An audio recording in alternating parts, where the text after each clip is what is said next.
Vehement Company podcast. The show made by music enthusiasts for music enthusiasts. Hey, what's up, y'all? What's up, guys? I'm Ashton. And I'm KP. And this is the Vehement Company music podcast, the show made by music enthusiasts for music enthusiasts. Y'all know what it is. And yeah. We back. We are back. We are here and we are live, coming at you with another episode. So, without further ado, let's get into it. We're going to start with some new releases, y'all know, some music news. Amber Navran and Phil Boudreaux came out with their new EP called Dreaming. And it is so good, y'all. So y'all can go check that out wherever you listen to your music. Vito came out with a new album called Epitome. Now, I was never like a big Vito fan. Not that I disliked him. I just didn't really get into his music. But I took the time to listen to it, and it is a solid album. Very 90-ish, 90 R&B-ish. It gives you those nostalgic vibes. It's good R&B, y'all. So y'all go check Vito's album out, Epitome, wherever you listen to your music. Malaya, talk about her almost every episode, I feel like.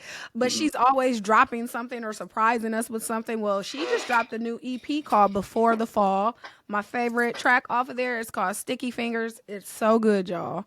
So y'all go listen to that wherever you hear, listen to your music. Back to you, Ashton. Oh, yeah. So, I hate to disappoint y'all, but it's been a busy 2 weeks for me, and I don't want to make excuses, but between gigs and my car breaking down, I was actually last weekend I was actually without my car the whole time, so I was just trying to make it through, just make it through. So luckily I got my car back and it's up and running again. And yes, we bless God because that was difficult. So. Got it back Monday evening-ish before the shop closed, so I'm happy about that. But I said all that to say, and then trying to get to gigs without a car as well. But I said all that to say, I haven't really... The show must go on. But I said all that to say that I actually didn't get a chance to listen to any new music stuff. Really, I don't even think I was in the mood with everything that that was happening with me personally. I'm like, man, let me just handle this business. And then... for all the other gigs, I had to learn songs. So really didn't have time to listen to any new music. But since, everything's back on track, I'm going to make up for last week and, do as much research on new stuff, new releases as I can, and have some stuff to give y'all the next episode. Yeah, but, we look forward. But I guess on the flip side of that, there are some, breaking news stories that we should share.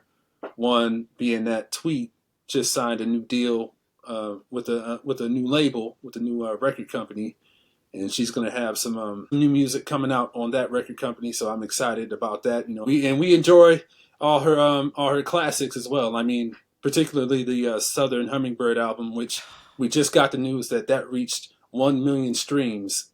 So. Clap it up for her.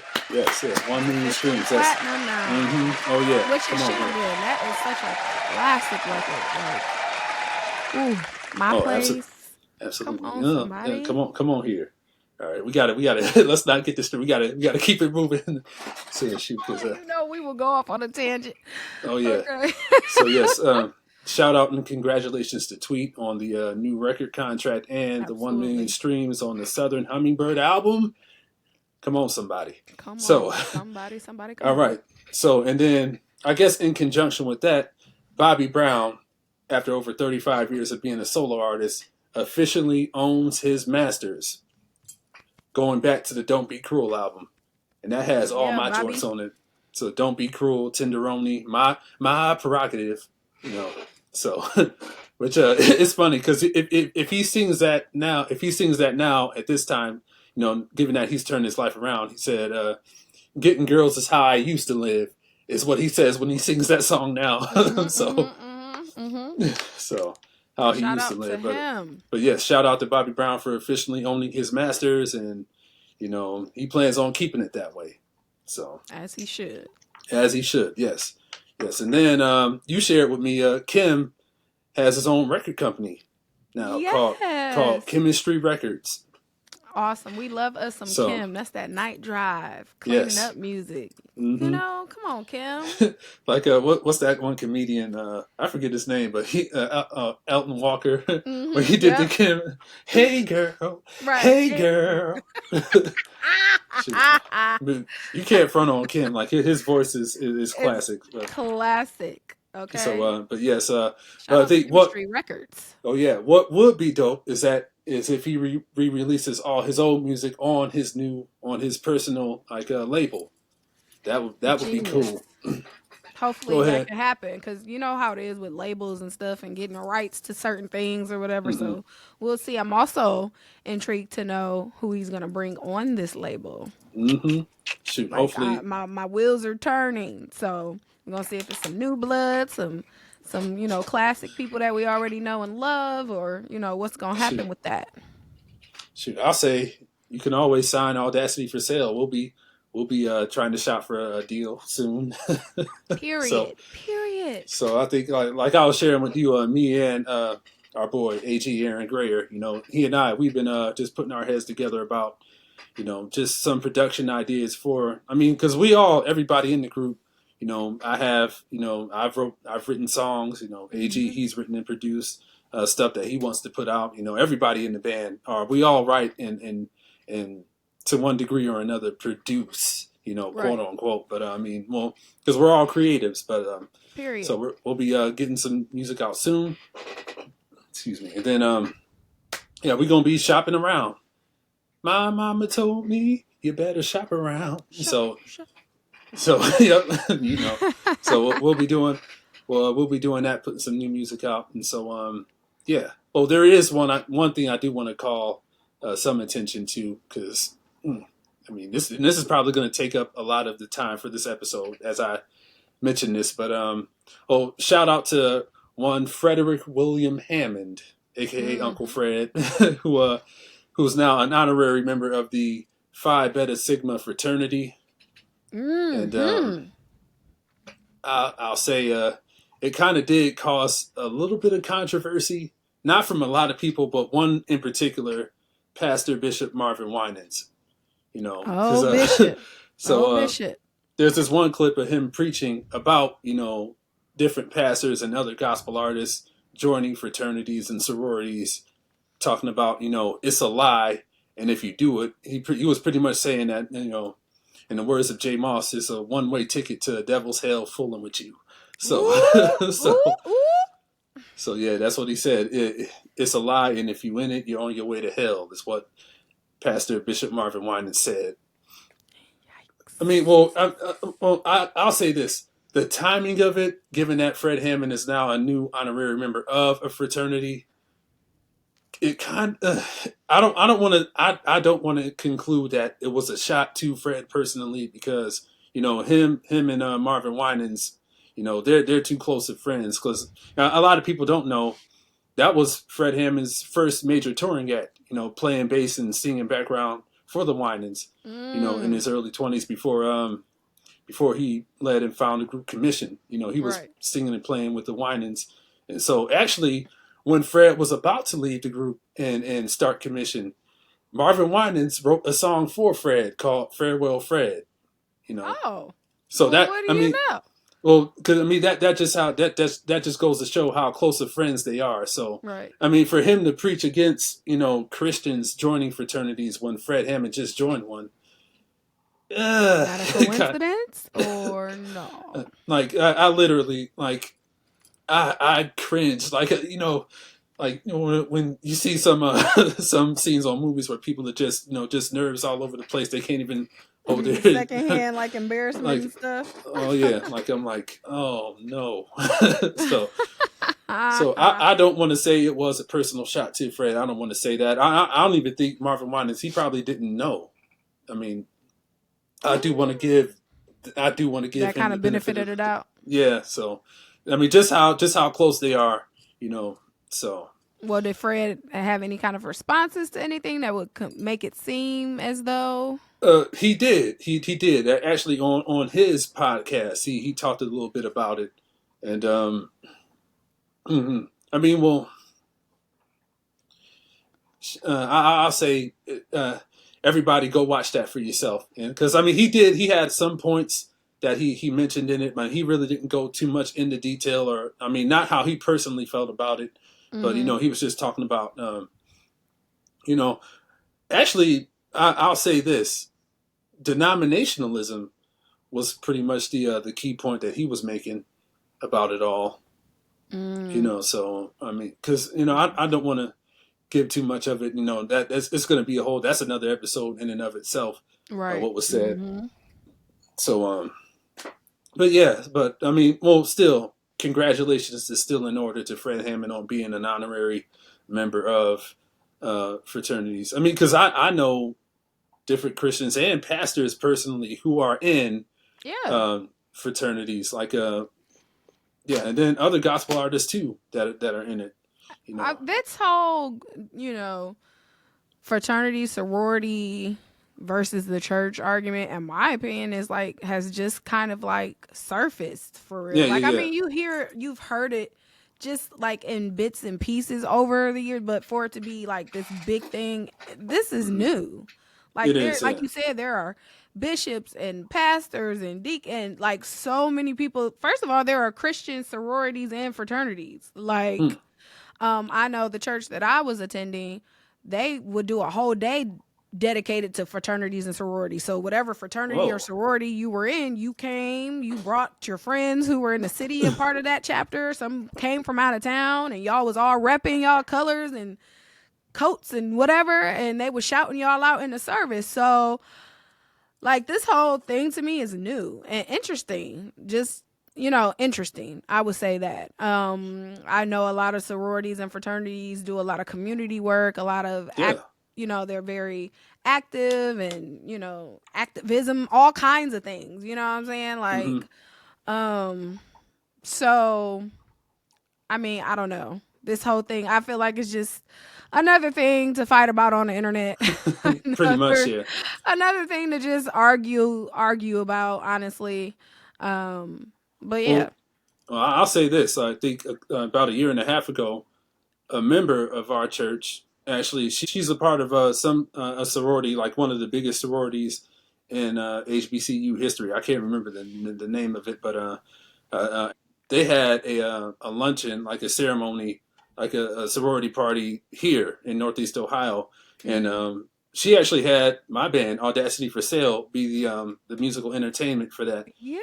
So Yeah. we played that party, and the thing is, I mean, well, yeah, a Christian being a part of a sorority, and there were other pastors and people, pastors and other Christians that I know that were there at the party enjoying themselves. Mm-hmm. So I mean, Yeah. Like I said, this not is new to me. yeah. So nothing immoral was done. Like so I'm not. I don't understand. Like I didn't get. Yeah, that was the first time I've ever heard. Like when Marvin Winans was saying that was the first time I've ever heard anybody in the church speak against you know fraternities and sororities. Like I didn't understand where he was coming from. I Yeah, mean, it's all new to me. Like I mhm, said, just another thing.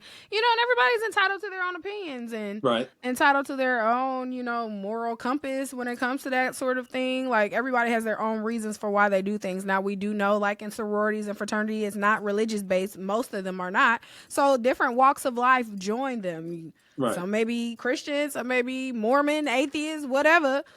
They're joining for their own, you know what I'm saying? It's really a Hmm. community based, thing, rather. Right. Like, you know what I'm saying? So like, um, yeah, it's new. So, Interesting to see where it goes though, as far as like I don't think that's gonna change anybody's opinion mhm. on their sorority or fraternity. I know some people have denounced it and all of that or whatever. I mean, if anything, like you had mentioned, the work they do behind the scenes and stuff with all the community and stuff, community service, like that's something I'll get behind and support until the wheels fall off. Because Right. in any charitable, philanthropy, whatever, I'm behind it.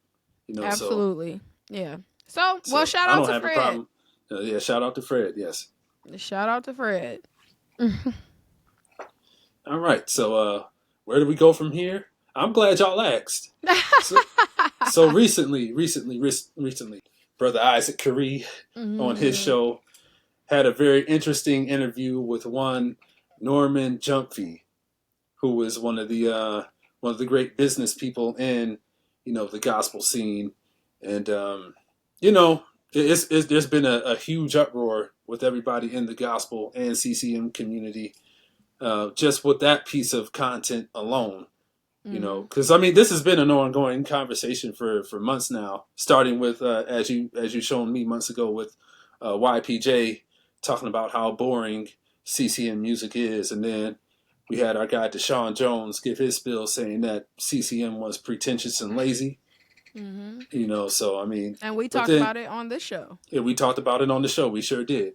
So recently, Isaac Carree had Norman Gyamfi on it, who is actually I want to say just one of the manager. The manager of Maverick City Music. So let's just dive in. Let's just talk about it. So I watched the interview. Because you hear Isaac Carree. When it first happened, when you're doing podcasts, we do it too. You show kind of like the baiting pieces, the most interesting pieces with not very much context or whatever. So Isaac showed a clip of Norman talking about gospel music and artists and how people don't want to hear that loud singing and don't nobody want to hear that running. Cut that out. He said they don't want to hear it. Basically, and baby, that sparked an uproar in the gospel world and the community. I mean, you could hear from here all the way to China. I personally it didn't land well at all. I personally saw in that in that preview, just different gospel artists, calling him a clown and saying that this was actually bad for the church, that this interview was happening, But it really took for that interview getting out for everything that was said, because they butchered it. If you go back and watch the preview and then watch the whole interview from start to finish, you'll see that preview was totally butchered, and so it was just like just how they chopped and screwed like one piece scene from to another piece to make it try to fit all together or whatever. For me, when I watched the interview, the consensus is that Norman is a businessman. Yes. He makes that very clear in this interview. He has no background in music, no formal education in music. He is not a singer or a songwriter or a producer or any of that. He didn't even want to work in music. He didn't think that there was any money to be made in the music business, period. It just kind of fell in his lap. But the man is about his money, and he is about business. He even said, I think, and I quote, "You could sue me today and we could shake hands and do business tomorrow." Like, he's just very much about the business aspect of it. And that could be good and that could be bad. If he was my manager, because regardless of what people want to say, gospel music is still a part of the music industry. So there is still a huge business aspect to it. Now, Kiki Sheard and Marvin Winans and Ty Tribbett and all them and Ricky Diller, all them come to y'all churches and y'all love it. They are getting paid to do it. Like, they're not coming for free. No. Shoot. Whether y'all want to believe it or not. We tried to get Byron Cage like 20 years ago, and shoot, he wanted 20 grand. so that's what I said. Like, that was actually how low he was willing to go, and then bringing a band coming up from Detroit. So they don't. Gospel, they don't play about their bread. Like, the layman, the people on the pews don't even know. Like, yeah. They sing it to the Lord, but they sing it to the Lord they got to get a check first. That contract got to get signed. So, I mean, you can feel however you're going to feel about that, and everyone has their own opinions about that or whatever. It's still some form of entertainment and in the end. It's still their business and how they feed their families and whatever else. So, Norman is a businessman. Flat out. He ain't trying to be no saint. He wasn't coming on the show as one. He was coming on the show as who he was, which was Mac. He has a label, and he's pretty much the only label that you can join at this point if you want to be relevant. Like he said, you pretty much gonna do your next deal with him. So you might as well just, do I think he's an asshole? Yeah. I mean, that's clear. He knows it and everybody else does too. Like, I think the thing about it is he wasn't on there trying to be something he wasn't or trying to change people's minds about who he was. He said that he was working on his approach to people and working on different things, but for me, I want a person to be who they are, and that way you can make your own choices and decide how you want to move and how you want to deal, right? Now people did come out like Naomi Rain or whatever, who's a huge part of Maverick City. She came out and made a statement and was just basically saying like what he was saying didn't align with her beliefs, basically. Like, she was saying that gospel is what raised her quartet. Those things are what gave her her sound. And she named off different gospel artists that, that helped her, that raised her. And so she just really is just like, it's just all about God and inclusion for everyone or whatever, which I understand, you know what I'm saying? But in that, even like Norman said it in the interview, like that means they have to tone down. Right. Now, the issue that I have with that is it's always us that have to tone something down. You don't ever see them toning themselves down. No. Like, I don't even subscribe to that. So we have to tone down to be inclusive when they're never turning themselves down or tuning down for us. Like, so, and into that was where all the runs and all the hooping and hollering, don't nobody want to hear it. And if choir music was still relevant, then it would still be here, and that it's dead. And that is so far from the truth, in my opinion, as someone who loves choir music, who still sings choir music and is active in multiple choirs. I would say that is a complete untruth. Right. But, again, I felt like people were so shocked and like appalled. And at first I was shocked and I was appalled until I had to realize like, this is a businessman. Yeah. Like, this ain't no pastor or bishop or, you know what I'm saying? This man is about the money. He's on the money aspect side of it. So he's going to talk money and numbers. No, yeah. Yeah, pretty much, yeah. I mean, he's going to talk. Did some of what he said come off offensive? Absolutely. If you took it that way. I know he had mentioned something about, I don't know why Marvin Sapp got to keep getting drug into things. He brought up never would have made it. And said he didn't grow up on food stamps. So he didn't know that, even though never would have made it had nothing to do with food stamps. It was about him losing a very good... I think his pastor or whatever. His dad. His father figure. I don't think it was his actual father, but like it was someone who was like a father to him or whatever. It had nothing to do with it, but it resonated with pretty much the whole church community in some way. Like you took from that what you needed from it and it resonated. So that came off very... It was just a lot. It was offensive to those who are on food stamps, and it was offensive to the ones who were never on it. And we're like, that's not why we love the song. Right. So, again, I think it's just like the bigger picture. Also he's a Trump supporter, and I can kind of tell you different things that you need to know. Again, I think it boils down to the fact of like just toning us all the way down. To make it palatable for the rest of the world. And that's what I did not like. I don't align with that. I don't subscribe to that. And I don't believe that at all. So that's what I took from the interview.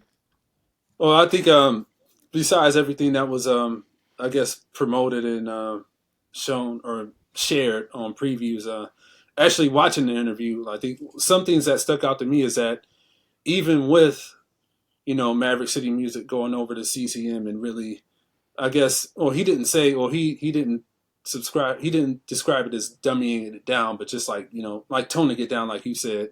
Even with that, he was still, or Maverick City was still looking for, other gospel artists and like collaborate with, even all throughout that time. And like they were the ones, reaching out, trying to get collaborations, and really nobody wanting to work with them. I mean, for reasons that we know why. We don't have to beat that drum too hard, just different styles. And now I guess with the whole gospel versus CCM conversation, I think like traditional or urban contemporary gospel artists were kind of apprehensive of going over to CCM because of that, because I guess, I mean,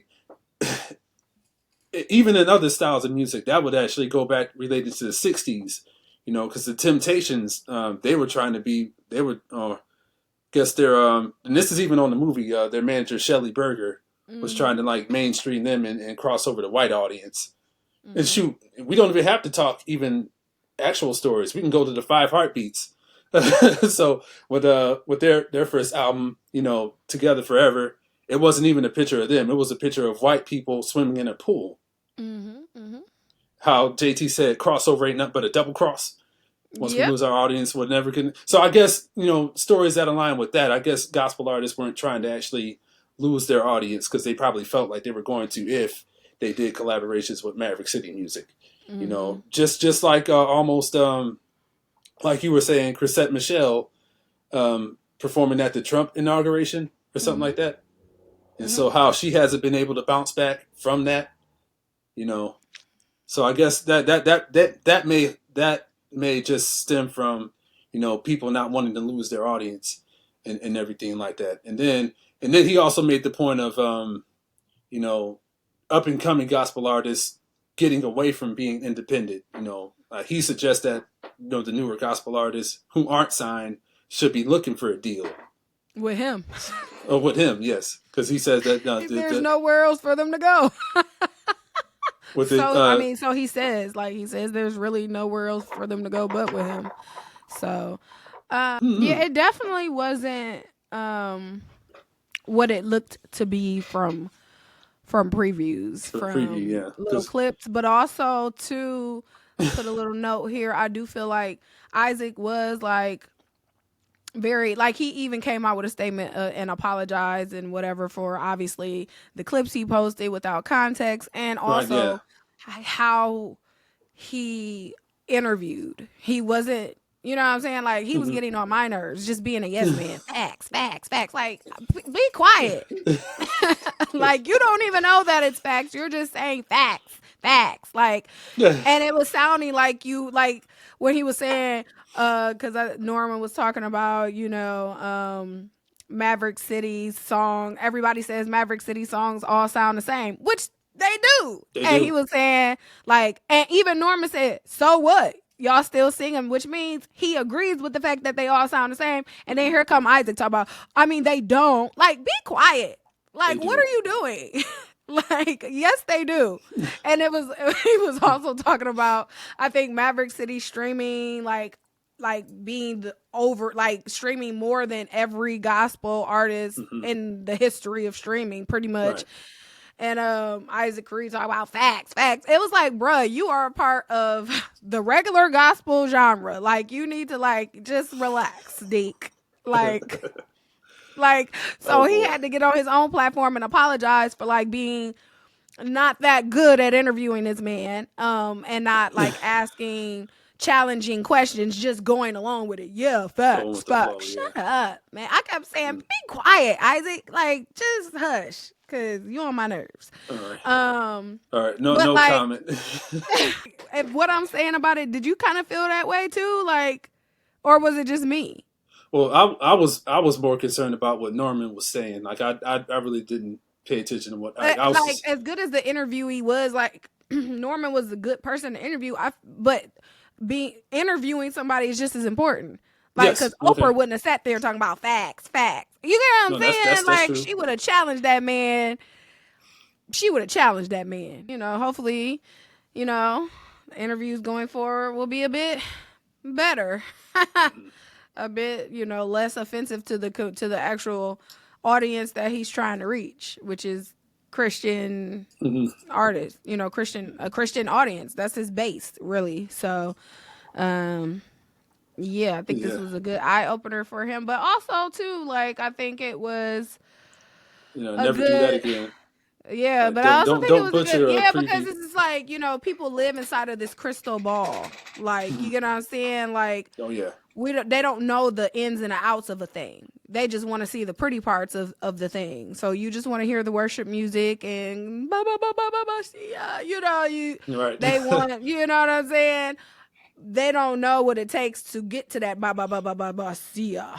Right. And it takes a lot. It takes a lot of, you know, a lot of negotiating and lawyers and managers and agents and this and that and the third and whatever. And we don't see that part of it. And so to get a piece of that business side and throw it at the gospel community like that, that was a lot at one time. They're not ready for that. You know what I'm saying? Right, A lot of us are not, you know. It's a very cutthroat. It's a very cutthroat business situation. You know what I'm saying? And that man don't care about what none of us think because we ain't making him no money. He don't care. But I mean, but still, at the end of the day, shout out to Norman Gyamfi, because watching the interview, I immensely enjoyed it, and you know, I really do have an appreciation for everything that he's doing in the in business. I mean, because obviously, like you said, it wasn't coming from a singer's or a musician's perspective. This was all about, you know, the business, the dollars, you know, the numbers and everything. So, and you know, I totally commend him for the work that he's doing in business. You know, even though, you know, I personally wouldn't have said. I mean, well, if I wasn't a singer or musician, I wouldn't have advised anything on that, because he did say with Maverick City Music that he actually had those singers get with like regular CCM singers to learn, you know, how to actually, you know, thrive and perform in that field without all the, you know, the theatrics, so to speak. So just, you know, as much as I love, like you said, from the business standpoint, it was A1. From just like the average person, listener, even gospel artist, it was offensive. It could be offensive. I feel like if he's going to be for us, then be for us. You know what I'm saying? Be for gospel, be for people being their authentic selves and how they sing, whether that's being, you know, that's quartet, that's doing runs and whatever else. Don't down us the same way you saying that artists were downplaying or downing Maverick City. You doing the same thing. Like, you saying that there's no competition, yet you're sitting here and saying there's no, that regular gospel artists, they aren't lucrative. And that's not true. So, like, again, like, there were some things that were, like, really, really great, you know, as far as he was saying business. And then there were other things that weren't, that I just did not agree with or subscribe to at all, as someone who, you know, gospel being probably my favorite genre of music, but you know, everything stems from gospel music, R&B, jazz, blues, all the things that we love and listen to come from that. So, like, because I'll say here personally, in Lorain County, not just the city of Lorain, but Lorain County, we love us some quartet. We love us some quartet. I think quartet is, and it's even making even a bigger splash now. Like, you have Lisa Knowles and the Williams singers. You have the Williams singers, and you have even more local ones, Bree Holly. You have, I mean, it's plenty of people. I'll shout out to one of my favorite quartet singers, Willie Banks Jr. in the Messengers. He took over his father's group, just like Harvey Watkins did the Canton Spirituals. So, right. And I was about to say, and I grew up on the Canton Spirituals. I grew up on the Mighty Clouds of Joy. I grew like the Williams brothers, like Melvin, Douglas, and Aaron Green. Like legends. Like, quartet has been a huge part. I mean, my mom and them was a part of all of it. My brothers were quartet.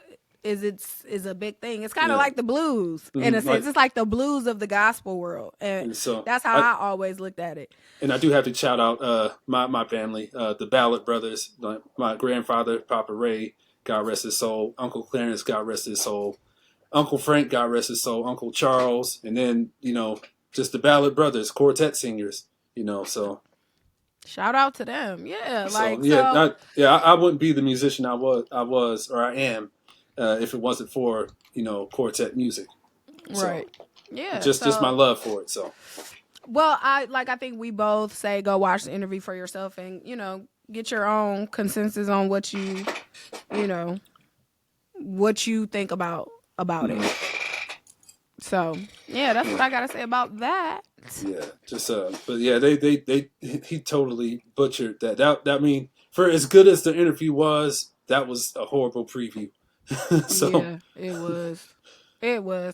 I mean, again, people were going to find fault anyway. Yeah. But I think just starting out the gate, he didn't give that man a chance. With the way they chopped and screwed it or whatever, just from the first little, they didn't give that man a fighting chance with that. Yeah. So with that being said, Isaac, he just came out with an interview with John McReynolds, so I'm gonna go watch that and see what that one gives. I'm sure that's gonna give a totally different vibe. But again, this is someone who actually does music for a living, so yay! Okay. All right, so we can call it on this one.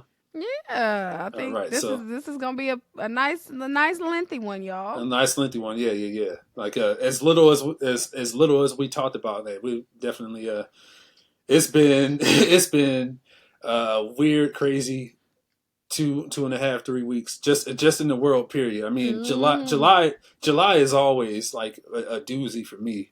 Just like something's always going on. I mean, directly or indirectly. So, but yeah, it's just been not strange, but just like the song that says everything that could go wrong all went wrong at one time. Mary. So just a lot. Mary, shout out to Mary. Just it's just been crazy. Even recording this episode, y'all, was crazy. If y'all could have seen the behind the scenes on this, Oh yeah, very funny. But yeah, y'all. Also, make sure y'all comment like y'all thoughts. If y'all watched it, what did you get from it fully? Not just like, we all have our feelings about it and whatever, but like what did you really get from it? If you watched it, let us know in the comments and we can have a discussion about it. Make sure y'all like, share, subscribe to our channel. Go follow us on Instagram, y'all. Invehement.company, right? Invehement.company. Yes, Invehement. Listen, that dot is important, y'all. Go follow us on there. We post every week different prompts, different series. We have hits in the music chat, what we're listening to. We also have a playlist for that. So that's my favorite one. I love it. Every song that me and Ashton share on that series is in its own special playlist that is in our bio on Instagram. So you got to follow us on Instagram to get the playlist. To get the playlist, yes. So it's like just a gumbo of different music. It is so good. Like it's so good. Multi-genres, multi-decades. So yes, it's really amazing. It's really an amazing playlist. So just on your next road trip, go ahead and put that in your rotation. Exactly. You'll be amazed. Like you'll be driving on the journey, and then the music will put you on the journey for sure. For sure, a roller coaster. But yeah, and we do stories every day. Ashton's really amazing at getting you guys involved in those stories, and so yeah, we're very active over there. So, the goal though over there is to show my face more, actually talk to y'all more on that side, so you can get to know us a little bit better and our personalities. So we'll do that more. So we actually have a vlog coming up. So Keisha and I will be doing an in-person interviews for the first time on this channel. So that's going to be a lot of fun. Very excited about that. I'll be headed up to Toledo to see her. And then, we got a lot of new stuff coming up, more guests that we actually confirmed that we'll be interviewing later in later episodes. So that's going to be a lot of fun. And there's just a lot of stuff to be looking forward to not just on our part, because we're excited to do everything that's coming up, but for you guys, to give you guys just different things, Yes. just different things to look forward to. So this is going to be very exciting. We're very excited. Yes. We are very excited. So yeah, y'all, I think that's a wrap. Oh yeah. Station identification. This is the Invehement Company Music Podcast, the show made by music enthusiasts for music enthusiasts. Y'all know what it is. Y'all be safe out there. God bless you. Bye.